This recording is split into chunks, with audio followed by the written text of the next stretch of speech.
Industry పెట్టాలంటే ఇందాక ఒక ఆయన వచ్చారు, ఆయన ఇండస్ట్రీ ఇలా ఇప్పుడు ఫార్మాస్యూటికల్స్ డ్రగ్ కంట్రోలర్ ఇలా రకరకాలైనటువంటి అప్రూవల్స్, పొల్యూషన్ కంట్రోల్ బోర్డ్ ఇలా రకరకాలైనటువంటి అప్రూవల్స్ ఒక ఇండస్ట్రీ పెట్టాలంటే తీసుకోవాల్సిన అవసరం ఉంటుంది.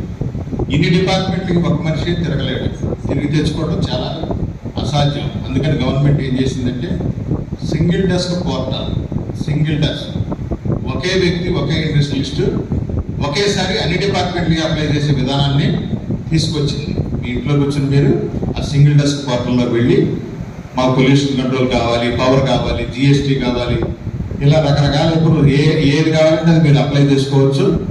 ఆయా డిపార్ట్మెంట్కి మా ద్వారా వెళ్ళడం జరుగుతుంది. ఈ అప్లికేషన్ సేమ్ అప్లికేషన్ ఆయా డిపార్ట్మెంట్కి వెళ్ళడం జరుగుతుంది. వెళ్ళిన తర్వాత వాళ్ళు కనుక అప్రూవ్ చేయకపోతే ప్రతి నెల అన్ని డిపార్ట్మెంట్లు పిలిపిస్తాం మేము.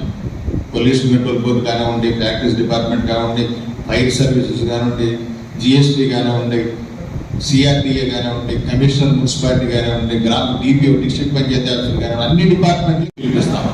పలానా రామనాథన్ గారు పవర్ పెట్టుకున్నారు కదండి, మీరు ఎందుకు ఇవ్వలేదని ఎస్సీ ఏపీసీపీటీసీఎల్ అటెండ్ అవుతాడు. అక్కడ నిలదీసి అడగడం జరుగుతుంది.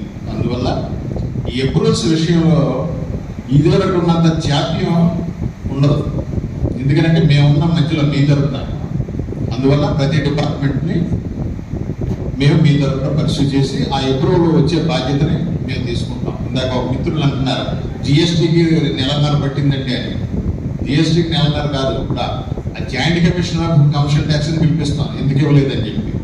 అందువల్ల అంటే అప్రూవ్ చేయే విధానం తెలియకపోతే మిమ్మల్ని విసిగించడం, ఏడిపించడం, ఇవ్వకపోవడం ఇవన్నీ జరుగుతూ ఉంటాయి. అందువల్ల ఆ డిపార్ట్మెంట్ ఏ డిపార్ట్మెంట్ దగ్గరికి వెళ్ళాలి, ఏ పని మనకు జరుగుతుంది, ఏది అవసరం అనేది తెలుసుకోవడం చాలా అవసరం.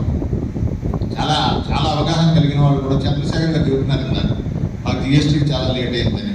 అయితే ఈ డిపార్ట్మెంట్కి రావాలన్న విషయం తెలియదు, ఏం చేస్తారు. అందువల్ల ఈ అవగాహన సదస్సు ముఖ్యోద్దేశం అదే.